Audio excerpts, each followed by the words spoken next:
Before I tell you this story, let me ask you something. Have you ever had someone look you in the eye and tell you that you'll never amount to anything?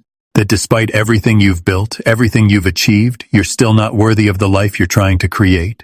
If you have, then you'll understand the fire that ignited in my chest that September evening when my father-in-law, Richard Hartwell, cornered me at my own wedding reception. By the time this story ends, you'll see how a $50 million manufacturing empire, one devastating betrayal, and a mysterious envelope changed not just my life, but taught me the difference between revenge and justice. If you're watching this, hit that subscribe button and let me know where you're watching from. I'd love to hear from you. My name is David, and this is the story of how patience became my most powerful weapon. The Meadowbrook Country Club had never looked more magnificent than it did on that crisp September evening. Crystal chandeliers cast prismatic rainbows across mahogany-paneled walls, while 300 of the city's elite celebrated what the society pages would later call the wedding of the season. Sarah, my Sarah, moved across the dance floor like liquid starlight in her grandmother's vintage Chantilly lace, her laugh carrying over the string quartet's gentle rendition of The Way You Look Tonight. I should have been the happiest man alive. At 28, I had built a successful tech consulting firm from nothing, married the woman of my dreams, and earned what I thought was a place in this rarefied world. But as I watched Sarah spin beneath the chandelier light, her 3-carat diamond catching every sparkle, I felt the familiar weight of not belonging pressing against my chest like an old wound. David! The voice behind me carried the authority of old money and older prejudices. Enjoy! Nang your evening? Richard Hartwell approached with 2 champagne flutes, his silver hair perfectly styled, his custom-tailored tuxedo fitting like armor. At 62, he carried himself with the bearing of a man who had never questioned his place in the world, never wondered if he was worthy of the space he occupied. Behind him trailed the scent of expensive cologne and entitlement. It's been perfect, Mr. Hartwell, I replied, accepting the champagne. Thank you for making it so special for Sarah. He smiled. That practiced smile I'd learned to recognize over the 18 months Sarah and I had dated. It never reached his eyes. Please, we're family now. Call me Richard. He raised his glass, and I noticed how the other guests began to drift closer, sensing the gravity of whatever was about to unfold. I'd like to propose a toast to my new son-in-law. The room quieted, conversations tapering to whispers, then silence. Sarah turned from the dance floor, her face glowing with happiness and champagne warmth. She had no idea what was coming. David, Richard continued, his voice carrying easily across the marble floors, has quite the inspiring story. Foster care, community college, built his little computer business from absolutely nothing. The word nothing hung in the air like smoke. It's remarkable what ambition can accomplish, isn't it? Though I suppose we shouldn't be surprised. After all, when you start with nothing, there's nowhere to go but up. Polite laughter rippled through the crowd, but I caught the undercurrent. The careful emphasis on little business, the way he said community college like it was a contagious disease, the subtle reminder to everyone present that I was the outsider, the charity case who'd somehow stumbled into their princess's heart. Of course, Richard continued, his smile widening, Sarah's trust fund is $15 million, accumulated over 3 generations of Hartwell success. Hartwell Industries itself is worth $50 million. 3rd-generation family business, you understand. Built on the foundation of actually producing something of value, something that lasts. His eyes met mine over the rim of his champagne flute. I'm sure David will appreciate the stability that comes with marrying into established wealth. After all, not everyone can build something permanent. The toast continued, each word a surgical incision disguised as celebration. He spoke of Sarah's pedigree, her education at boarding schools I'd never heard of, summer homes I'd never seen. With every sentence, he painted a picture of 2 worlds, hers of established permanence, mine of scrappy temporality. When the applause finally died down, Richard leaned close enough that only I could hear his next words. His breath smelled of single malt scotch and satisfaction. She's going to get bored, you know, he whispered. Girls like Sarah, they play with shiny new toys for a while, but they always return to their own kind. When that happens, and it will happen, you'll drain her trust fund dry trying to maintain a lifestyle you were never born for. And when you do, I'll be there to pick up the pieces. I felt something crystallize in my chest, cold and sharp as winter air. Not anger. Anger was hot and messy and temporary. This was something else entirely, something patient and calculating and permanent. Congratulations, Richard said aloud, extending his hand. Welcome to the family. As I shook his hand looking into those confident gray eyes, I made him a promise he would never see coming. He had no idea what he'd just awakened in me. 6 months later, rain drummed against the windows of our modest downtown apartment like Ri's own Morse code, tapping out messages I was only beginning to understand. Sarah sat curled on our second-hand sofa, her hands trembling as she held the phone away from her ear. Through the speaker, Richard's voice carried the weight of absolute authority. "Sarah, darling, I think it's time we discussed your future more seriously." I pretended to read the evening paper, but every fiber of my attention focused on that conversation. Sarah's face had gone pale, her knuckles white where she gripped the phone. "Dad, I don't understand what you mean." "I mean your pregnancy, sweetheart. Yes, I know. Your mother saw you at Dr. Peterson's office last week. Congratulations, by the way. I suppose we should all be thrilled." Sarah's eyes found mine across the room, and I saw fear there. Not the healthy nervousness of new parenthood, but something darker. The fear of a child who knew she was about to disappoint her father in ways that couldn't be undone. "Here's what's going to happen," Richard continued, his voice taking on the timbre he used in boardrooms. "You're going to make a choice. Your trust fund, $15 million that 3 generations of Hartwells built for you, or this, marriage. Not both. I won't watch you throw away everything your family worked for on a man who sees you as his ticket to a better life." I set down the paper, my hands steady despite the rage building in my chest.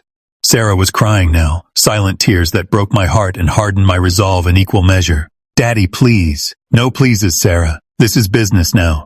Your husband's little computer company is failing, isn't it? Oh yes, I know about the clients who've suddenly found other consultants. I know about the investors who've mysteriously lost interest. Did you think I'd just sit by and watch him use your resources to prop up his failures?" The truth hit me like ice water. Richard hadn't been content to humiliate me at the wedding. He'd been systematically dismantling my business from the shadows. Phone calls to clients, whispered concerns about my stability and long-term viability, subtle suggestions to investors that I might not be the reliable partner they thought. "You have 48 hours to decide," Richard said. "Your inheritance and your family's legacy, or him.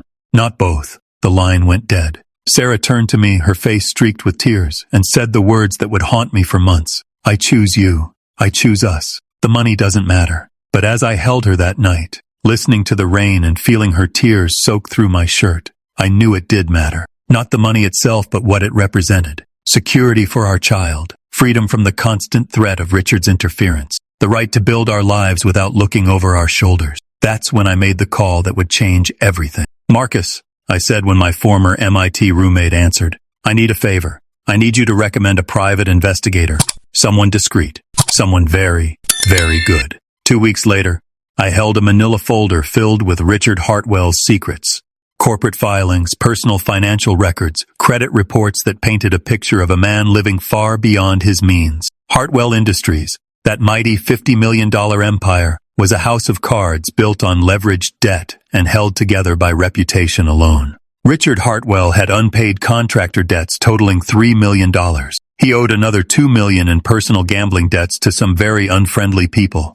The company's patents were worth more than its current market value, and its client contracts were solid gold, if someone competent was running the show. As I studied those documents by lamplight, Sarah sleeping peacefully beside me, I began to see the outline of something beautiful. Not revenge. Revenge was what Richard would expect, what a man like him would understand. This was something else entirely. This was justice. Patient, strategic, inevitable justice. The hospital room smelled of antiseptic and broken dreams. Sarah lay in the narrow bed, her face turned toward the window where October rain traced silver paths down glass. The doctors had used clinical terms: spontaneous abortion, stress-induced complications, completely normal occurrence, but their professional language couldn't soften the brutal truth. We had lost our child. "It's my fault," Sarah whispered, her voice hoarse from crying. "I chose you over my family's stability. I brought this stress into our lives. If I had just taken my father's offer." I took her hand, feeling how fragile she seemed, how the weight of guilt was consuming her from within. "Sarah, love, stress doesn't cause miscarriages. Sometimes these things just happen." But even as I said the words, I wondered. Richard's ultimatum had coincided with the failure of my business, the bankruptcy that forced us to move in with Sarah's sympathetic Aunt Margaret, the constant worry about money, about the future, about proving ourselves worthy of the life we wanted to build. Had it all contributed to this loss? 3 days later, as I packed our belongings into cardboard boxes, my phone rang. "David, my boy." Richard's voice carried an obscene cheerfulness. "I heard about your unfortunate loss. Sarah, the business, all of it. Tragic, really, but perhaps it's for the best. Sometimes life has a way of correcting our mistakes before they become too costly." I gripped the phone so hard I thought it might shatter. "What do you want, Richard?" "I want to help. Really, I do. I've spoken with my lawyers and we've drafted a very generous prenup, retroactive, of course. It ensures that what's Sarah's remains Sarah's and what's yours, well, what little there is, remains yours. Sign it, and I'll provide a very comfortable living situation for both of you. A house in Riverside Estates, a small monthly allowance, perhaps even a position for you at one of my subsidiary companies. Nothing too challenging, of course, but honest work." The offer hung between us like poisoned honey. I could see the appeal, security for Sarah, an end to the constant worry, a chance to rebuild our lives without the crushing weight of financial uncertainty. "Think about it," Richard continued. "You're 28 years old with a failed business and no real prospects. Sarah's 26 with her whole life ahead of her. She doesn't deserve to suffer for your ambitions. Sometimes love means admitting when you're out of your depth." That night, I sat in Aunt Margaret's garden, surrounded by the musty smell of old financial documents I'd spread across her patio table. For the first time since the wedding, I seriously considered surrender. Maybe Richard was right. Maybe I was holding Sarah back, dragging her down to my level instead of lifting myself to hers. I was reaching for my phone to call Richard's lawyer when I noticed the corner of an envelope sticking out from beneath the other papers. Plain manila, no return address, postmarked 3 days earlier. Inside, I found photocopies of internal Hartwell Industries documents, financial statements showing massive debt, canceled checks to Las Vegas casinos, a handwritten note on CFO letterhead. "Mr. Hartwell's gambling has put the company in jeopardy. Someone needs to know the truth before it's too late." A concerned former employee. As I studied those documents under Margaret's porch, light, watching moths dance around the bulb like tiny prayers, I felt something shift inside me. Richard Hartwell wasn't the untouchable titan he pretended to be. He was a desperate man playing with cards he didn't have, betting everything on the assumption that no one would call his bluff. But someone was about to call his bluff. Someone who had nothing left to lose and everything to prove. The all-night diner on Route 9 had seen better decades, its red vinyl booths cracked like old leather and its fluorescent lights humming with the persistence of morning mosquitoes. At 2 a.m. on a Thursday in November, Marcus Chen and I sat in a corner booth, coffee cups cooling between us as we spread documents across the Formica table like generals planning a campaign. Marcus hadn't changed much since MIT, still thin, still wearing wire-rimmed glasses, still possessing the kind of analytical mind that could spot patterns in chaos. What had changed was his net worth. At 30, he was a senior partner at Meridian Venture Capital, the kind of firm that bought distressed companies the way other people bought lottery tickets. "Jesus, David," he said, scanning the Hartwell Industries financial records. "This is a textbook case of leveraged buyout potential. The company's solid, good patents, established client base, decent infrastructure. But the management," he shook his head. "Richard Hartwell has been bleeding this place dry for years." The documents told a story of systematic financial negligence. Richard had used company funds to finance his lifestyle, a yacht he rarely used, a summer house in the Hamptons, gambling debts that reached into 7 figures. Hartwell Industries was carrying $42 million in debt against assets worth $55 million, but only if someone competent was running the show. "Look at this," Marcus said, pointing to a client contract summary. "They've got exclusive manufacturing agreements with 3 Fortune 500 companies. These contracts alone are worth $30 million over the next 5 years. And these patents, some of this manufacturing process technology is cutting edge. In the right hands, this company could be worth 80, maybe 90 million. I felt the electric tension of possibility running through my veins. What would it take to acquire it? Marcus leaned back, studying me with the careful attention he usually reserved for investment presentations. "David, are you seriously considering this? Because if you are, we need to talk numbers. Real numbers." "I'm listening." Hartwell Industries is 1 bad quarter from bankruptcy, maybe 2 if Richard gets lucky. But here's the thing, the company's debt structure is actually an advantage for the right buyer. You could acquire the whole thing for maybe 25, 30 million. The debt, the assets, everything. And where would I get $30 million? Marcus smiled, and I recognized the expression from our college days, the look he got when he'd solved a particularly complex algorithm. That's where I come in. Meridian specializes in distressed asset acquisitions. We provide the capital. You provide the vision and management expertise. Standard partnership. We put up the money. You run the company. Profits get split based on contribution. The plan he outlined over the next 2 hours was elegant in its simplicity. Create a shell company to hide my identity during the acquisition process. Present Hartwell Industries with an offer they couldn't refuse. Immediate cash to pay down the most pressing debts in exchange for controlling interest. Once the acquisition was complete, implement the operational changes necessary to return the company to profitability. There's just one problem. Marcus said as we prepared to leave. Richard Hartwell isn't going to sell to just anyone. He's proud, maybe even desperate, but he's not stupid. If he finds out you're involved, he won't, I said. He'll see what he expects to see. A mysterious investor interested in manufacturing assets. By the time he realizes what's happening, it'll be too late. As I drove home through empty streets, watching streetlights blur past like fallen stars, I felt something I hadn't experienced in months. Hope.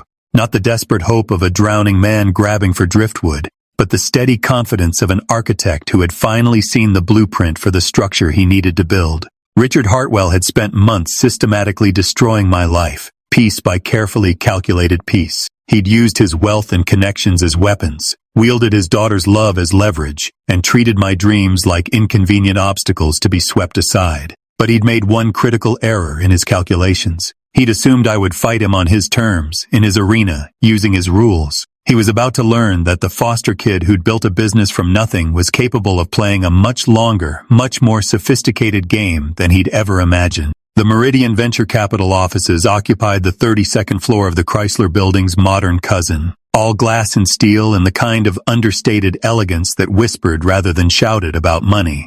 As I stepped off the elevator that December morning, wearing my only good suit and carrying a leather portfolio that had cost me a week's groceries, I felt the familiar sensation of crossing into a world where I didn't belong. But this time was different. This time, I wasn't here as the supplicant, the outsider, hoping for acceptance. I was here as the architect of my own destiny.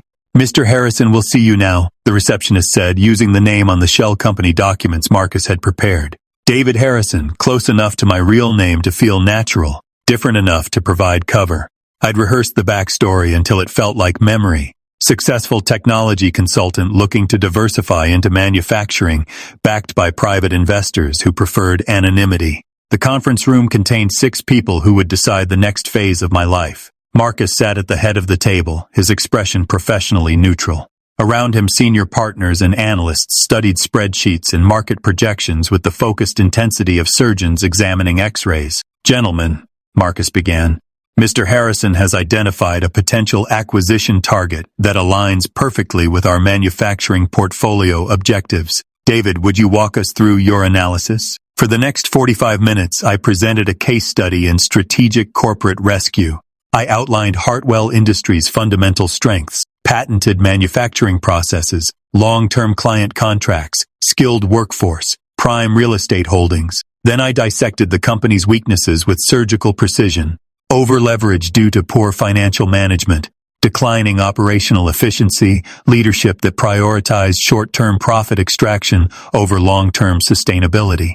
The current ownership has allowed personal financial pressures to compromise corporate decision-making, I explained, clicking through slides that showed the correlation between Richard's gambling debts and the company's declining performance. But the underlying assets remain sound. With proper management and strategic debt restructuring, we project a return to profitability within 18 months. The questions came fast and probing. How did I know so much about the company's internal operations? What made me confident the current owner would sell? Did I have relationships with the key clients that would ensure contract continuity?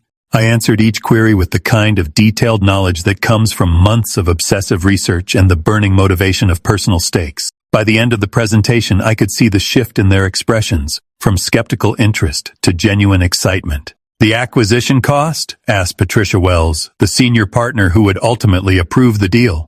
$30 million, I replied. That covers the purchase price, debt restructuring, and operational capital for the first year. Conservative projections show a return of 60% within 3 years. The room fell silent except for the sound of calculators and the gentle hum of climate control. Finally, Patricia nodded. Meridian will provide the capital. Mr. Harrison, congratulations. You just became the CEO of a manufacturing company. 2 weeks later, I sat across from Richard Hartwell in his own conference room, watching him review the acquisition offer with the kind of careful attention that comes from desperation disguised as due diligence. The irony wasn't lost on me. I was conducting my revolution from inside his own castle. Your investor is quite generous, Richard said, his voice carrying undertones of suspicion and relief. But I have to ask, why Hartwell Industries? There are other manufacturing opportunities in the market. My attorney, a sharp woman named Janet Morrison, whom Marcus had recommended, answered before I could speak. My client prefers to maintain privacy regarding investment strategies. What I can tell you is that Hartwell Industries' patent portfolio and client relationships make it an attractive acquisition target for someone looking to enter the manufacturing sector.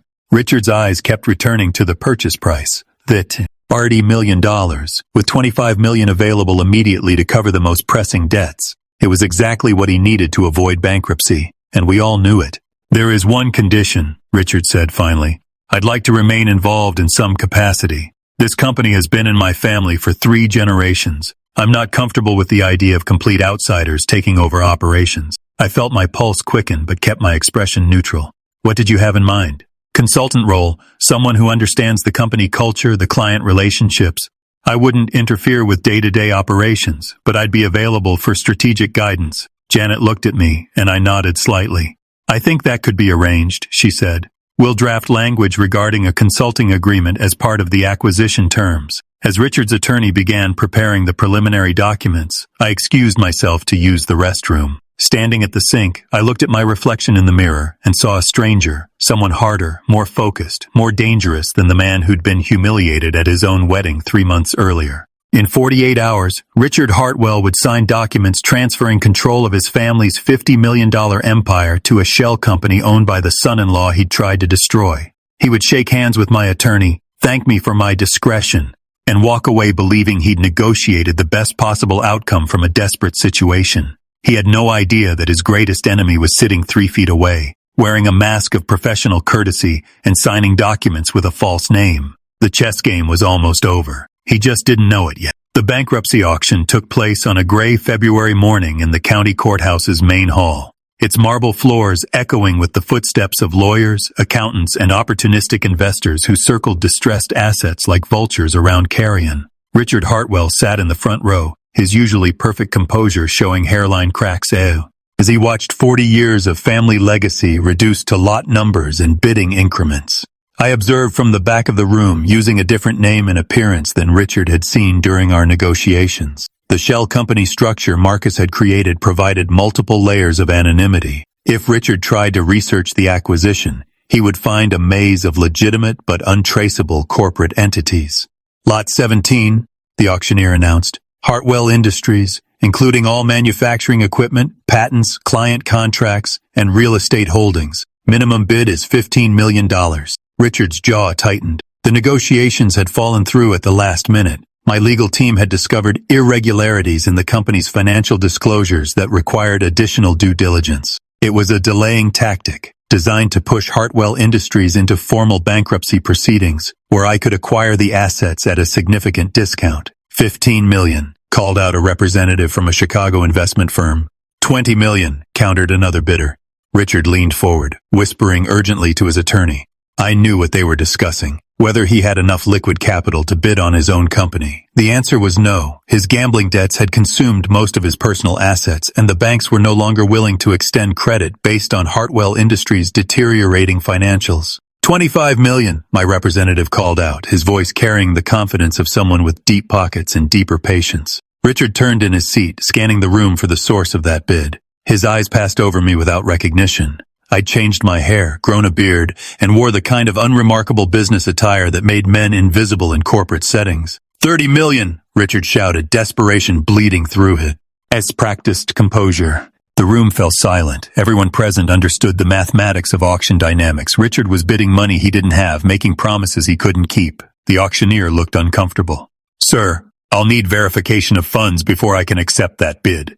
Richard's face flushed red as his attorney whispered something urgent in his ear. I watched the moment his last hope died, saw the exact instant when Richard Hartwell realized he was about to lose everything his family had built. 31 million, my representative said calmly. No response from Richard. His shoulders sagged with the weight of defeat. Going once, going twice. Sold to Meridian Holdings for $31 million. As the gavel fell, I felt a complex mixture of satisfaction and something deeper, not revenge, but justice. Richard had tried to destroy my marriage, my business, my future. He'd used his wealth as a weapon and his daughter's love as leverage. Now that weapon was mine, and the leverage had shifted permanently. But the real revelation came 3 days later when I walked into the Hartwell Industries headquarters as the new CEO. The building itself was impressive, a 4-story brick structure with the kind of solid craftsmanship that spoke of generational pride. The lobby featured oil portraits of the company's founders, including Richard's grandfather, who'd started the business in 1943 with a single manufacturing contract and unlimited ambition.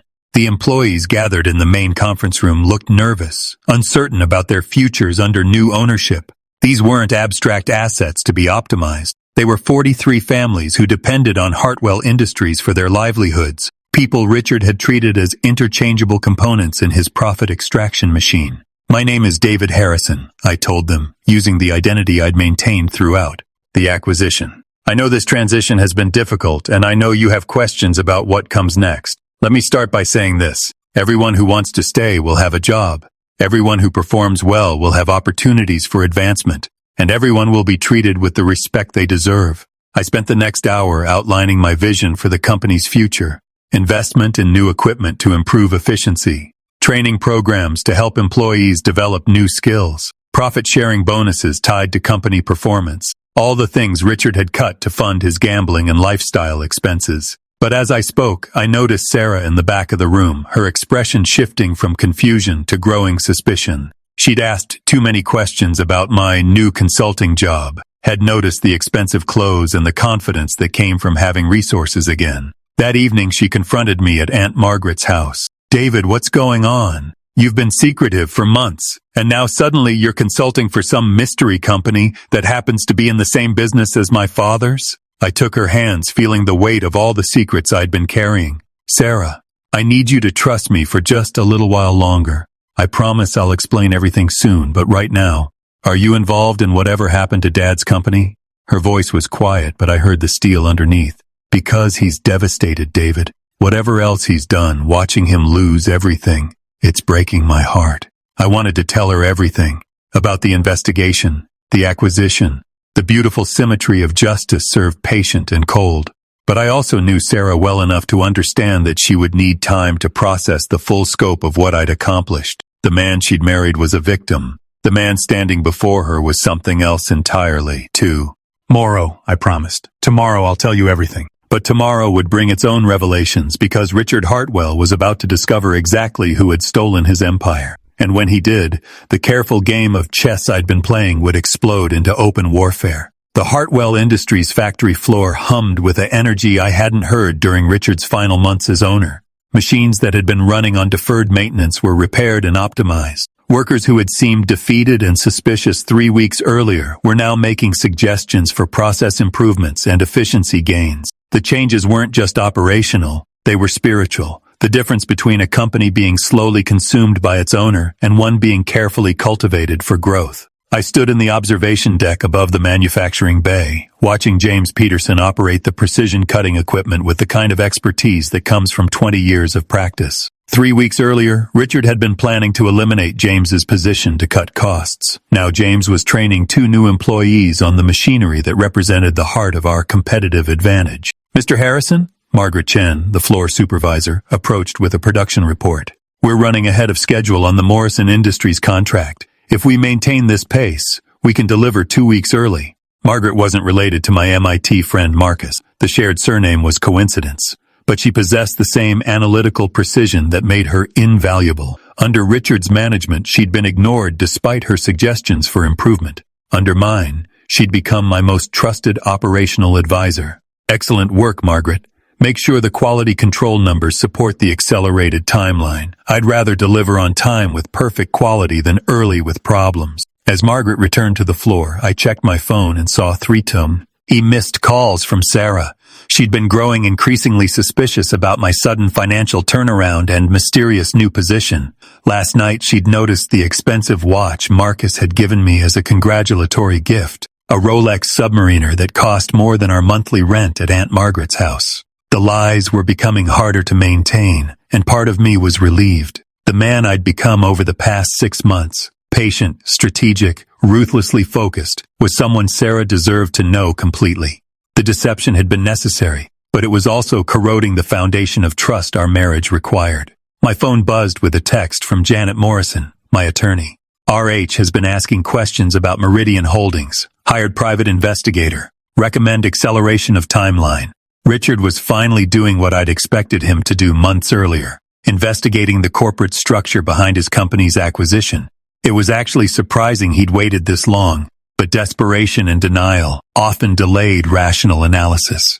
The shell companies Marcus had created would withstand casual scrutiny, but a determined investigation by someone who knew what to look for would eventually trace the connections back to me, which meant the time for subtlety was ending. I was reviewing productivity reports when I heard the sound that would signal the next phase of this confrontation. The sharp click-clack of expensive leather shoes on marble floors, moving with the determined stride of a man who'd finally discovered the truth. Through the glass walls of my office, I watched Richard Hartwell stride through the main lobby, his face flushed with rage and recognition. He'd figured it out. Somehow, despite all the careful corporate camouflage, he'd connected David Harrison to David Mitchell, the son-in-law he'd tried to destroy. Security tried to intercept him, but I waved to hem off. This confrontation was inevitable, and I preferred to have it on ground of my choosing, surrounded by the evidence of everything he'd lost and everything I'd gained. Richard burst through my office door without knocking, his usual composure completely shattered. For a moment he stood in the doorway, his eyes taking in the familiar surroundings that were no longer his.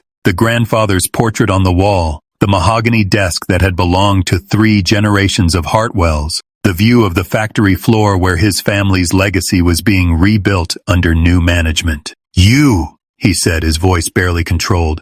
"You son of a bitch! You stole my company!" I looked up from my computer, meeting his eyes with the calm patience I'd learned from months of careful planning. "Hello, Richard.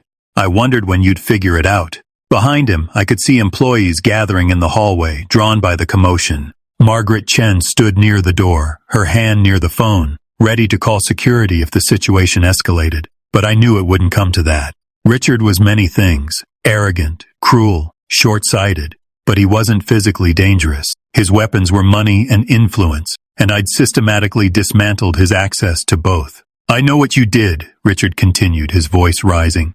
"The shell companies, the delayed due diligence, the bankruptcy manipulation. You orchestrated this entire thing." "I orchestrated nothing," I replied, my voice steady.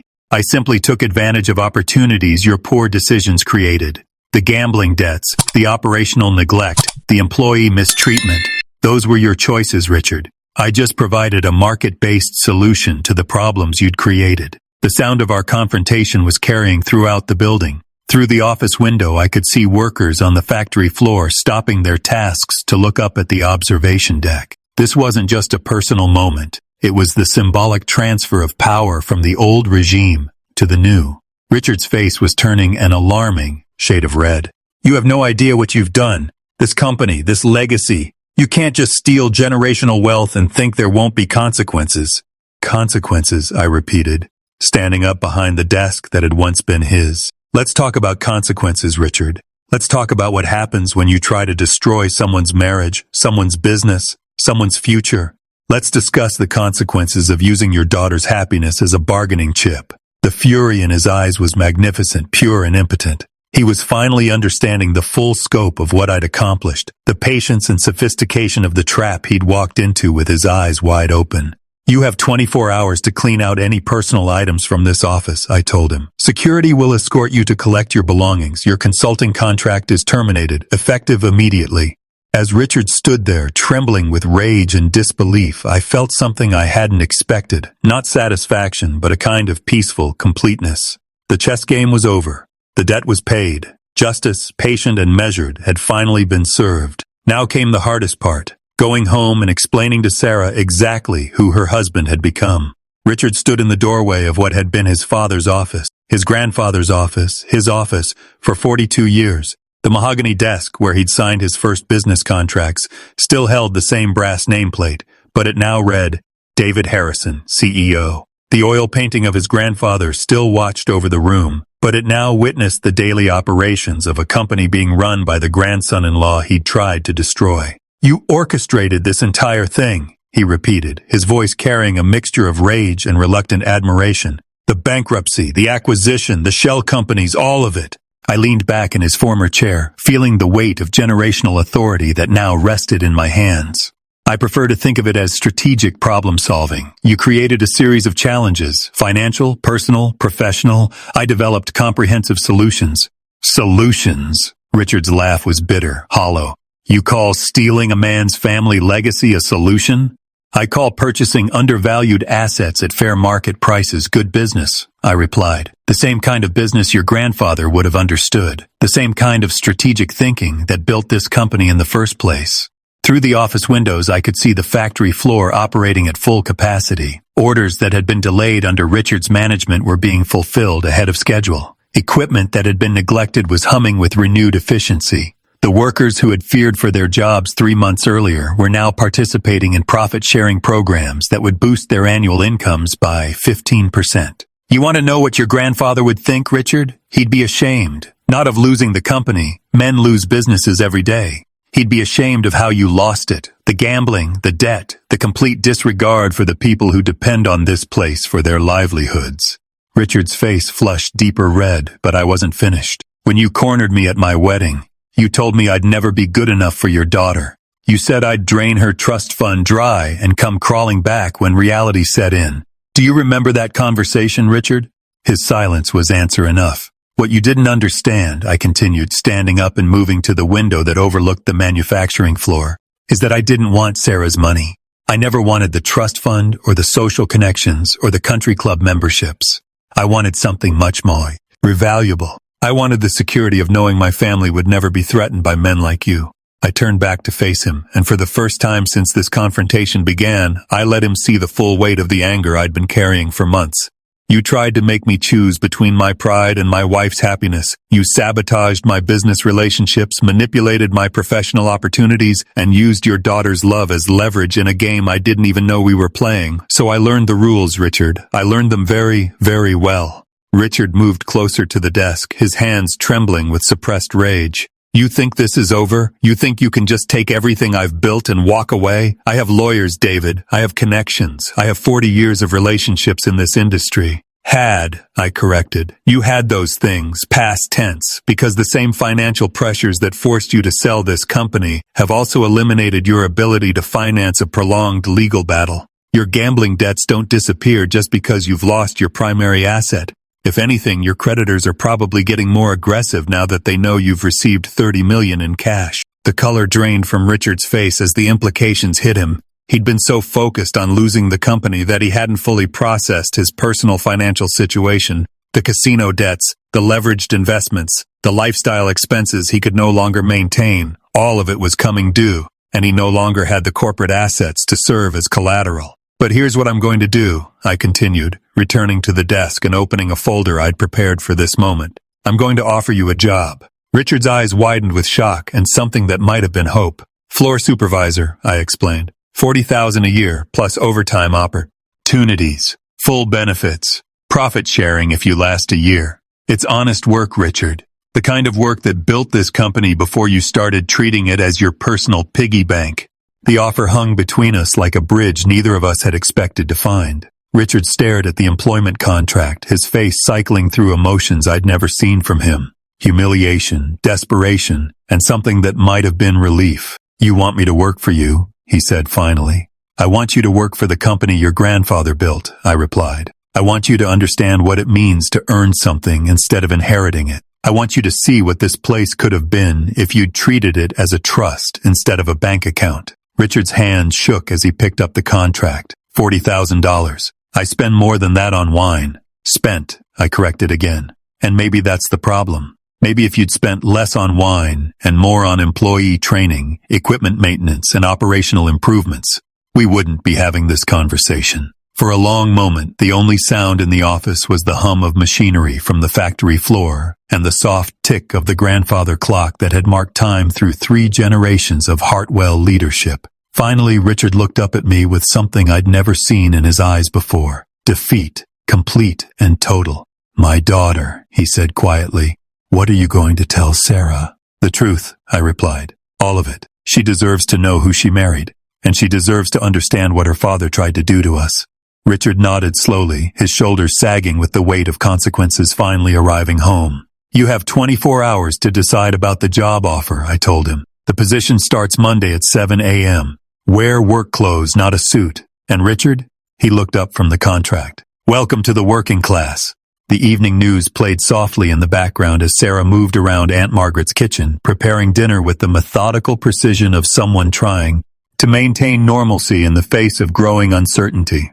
On the television, the business correspondent was discussing what they called the mysterious turnaround of Hartwell Industries, describing how an unnamed investor had transformed a failing manufacturing company into a model of operational efficiency in less than 6 weeks. The new management has already restored 2 major client contracts that were lost under previous ownership, the reporter explained, while implementing employee profit-sharing programs that have boosted morale and productivity across all departments. Sarah paused in her vegetable chopping, her attention drawn to the screen. "That's interesting," she said, not looking at me. "Dad's old company is apparently doing better under new ownership than it ever did under him." I set down the evening paper I'd been pretending to read and prepared for the conversation I'd been both dreading and anticipating for months. "Sarah, we need to talk." She turned off the stove and faced me fully, her arms crossed in the defensive posture she'd learned as a child when she knew difficult truths were coming. "About your mysterious consulting job that started right after Dad's company was sold? About the expensive clothes you think I haven't noticed? About the way you've been secretive for months while somehow solving all our financial problems?" The intelligence I'd fallen in love with was now focused on me with laser intensity. Sarah had always been perceptive, but desperation and uncertainty had sharpened her observational skills. She'd been connecting dots I thought I'd kept separate. "Yes," I said simply, "about all of that. I started at the beginning, the private investigator, the financial records that revealed Richard's gambling debts and corporate mismanagement, the partnership with Marcus and Meridian Venture Capital." Sarah listened in silence as I explained the shell companies, the strategic bankruptcy manipulation, the months of patient planning that had culminated in the acquisition of her father's empire. "You bought Dad's company," she said when I finished, her voice carefully neutral. "You've been running Hartwell Industries for 6 weeks and you didn't tell me. I wanted to protect you from—" "Protect me?" Her voice rose, months of suppressed worry and confusion finally finding expression. "David, you orchestrated the destruction of my father's business and then bought it for 30 cents on the dollar. How is that protecting me?" I stood up, needing to move, to pace, to channel the nervous energy that came from finally revealing the full scope of what I'd accomplished. "Your father tried to destroy our marriage, Sarah. He sabotaged my business relationships, manipulated our clients, and used your pregnancy, our child, as leverage to force you to choose between your family and your husband. Everything that happened to Hartwell Industries was the direct result of his own financial mismanagement and gambling addiction." Sarah's eyes filled with tears, but her voice remained steady. "And you decided to become judge, jury, and executioner?" "I decided to become someone who couldn't be threatened," I replied. "Someone who had the resources and leverage to protect our family from men who think money gives them the right to control other people's lives."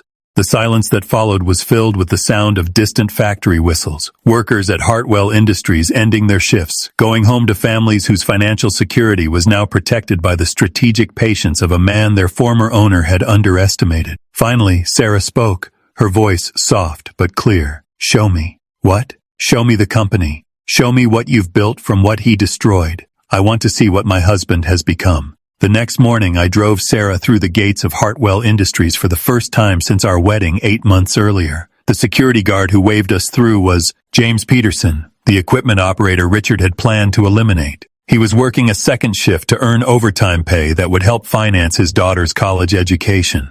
As we walked through the factory floor, Sarah observed everything with the careful attention of someone trying to reconcile competing versions of reality. She watched Margaret Chen explaining quality control procedures to new employees with obvious respect and authority. She saw the profit-sharing charts posted near the time clocks, showing how company performance directly translated to employee bonuses. She noticed the safety equipment that had been upgraded and the machinery that hummed with proper maintenance. "Dad never brought me here," she said as we stood in the observation deck overlooking the main manufacturing bay. "He said it wasn't appropriate for family members to see the messy side of business." "This isn't messy," I replied. "This is how things get made. This is where the money your family lived on actually came from." We ended the tour in my office, Richard's former office, where Sarah studied the oil painting of her great-grandfather with an expression I couldn't read. "He would have liked you," she said finally. "Your father?" "My great-grandfather. He started with nothing, built this place with his hands and his brain and his refusal to give up. Dad always talked about legacy and family honor, but he forgot that the legacy was supposed to be about building things, not just inheriting them." She turned to face me, and I saw something new in her eyes. Not just love, but respect, and something deeper that looked like pride. "I'm sorry I doubted you," she said.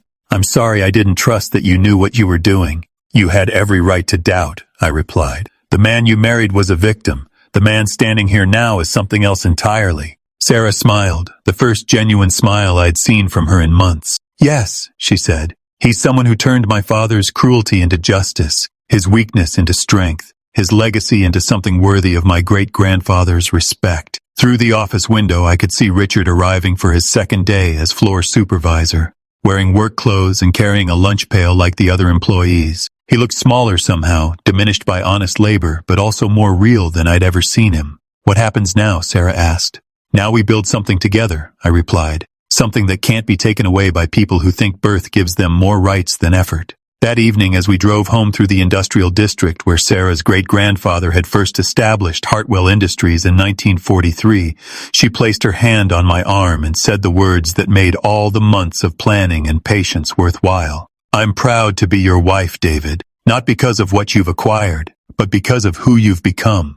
1 year later, I stood in the same ballroom where Richard Hartwell had humiliated me at my wedding, but the circumstances couldn't have been more different. The Meadowbrook Country Club's annual Business Excellence Dinner was honoring Hartwell Industries as Manufacturer of the Year, recognizing the company's remarkable transformation from near bankruptcy to industry leadership in just 18 months. Sarah moved gracefully between tables, her pregnancy creating the gentle curves that spoke of new life and second chances. At 6 months, she carried our child with the confidence of someone who had overcome loss and found hope again. The miscarriage we'd suffered during Richard's campaign of destruction had taught us that some gifts shouldn't be taken for granted, that some happiness required protection and strategic planning to preserve. "Ladies and gentlemen," the Chamber of Commerce president announced from the podium, "please welcome David Harrison, CEO of Hartwell Industries." The applause was genuine, warm, the recognition of someone who had earned his place through results rather than inheritance. As I walked to the podium, I caught sight of Richard sitting at a corner table with Margaret Chen and several other floor supervisors. He wore a simple suit, nothing like the custom Italian tailoring he'd favored during his ownership years, but he looked healthier than I'd seen him in months. The daily physical work and structured schedule had eliminated the soft edges that gambling and excess had created. "Thank you for this honor," I began, looking out over an audience that included many of the same people who had witnessed my humiliation at this venue a year earlier. "But I want to be clear about something. This award doesn't belong to me. It belongs to the 43 employees who chose to stay with Hartwell Industries during its transition, who contributed their expertise and effort to rebuilding something that was almost lost. I spoke about operational improvements, client relationships, the manufacturing processes that now served as industry benchmarks. But mostly I talked about the difference between managing assets and building community, between extracting value and creating it. A wise man once told me that true success isn't measured by what you can take from an enterprise, but by what you can contribute to it. The previous owner of Hartwell Industries forgot that lesson, but the current workforce never did. After the ceremony, as guests mingled over coffee and congratulations, Richard approached me near the bar. He moved differently now, without the aggressive entitlement that had characterized him during his ownership years, but also without the bitter resentment I'd expected. "David," he said, extending his hand, "congratulations. The award is well deserved." We shook hands, and I noticed the calluses that honest work had created on his palms. "How are you adjusting to the floor supervisor role?" "Better than I expected," he admitted. "The work is Educational. I'm learning things about the company that I never bothered to understand when I was making decisions from the executive suite.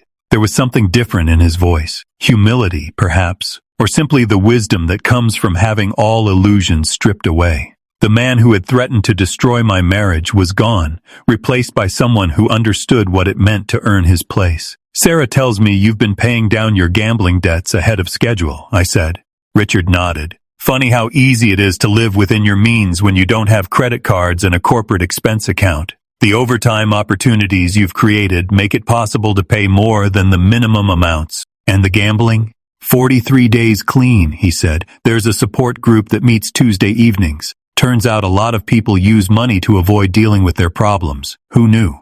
The irony in his voice was self-directed, the kind of humor that comes from seeing yourself clearly for the first time. I owe you an apology, Richard continued.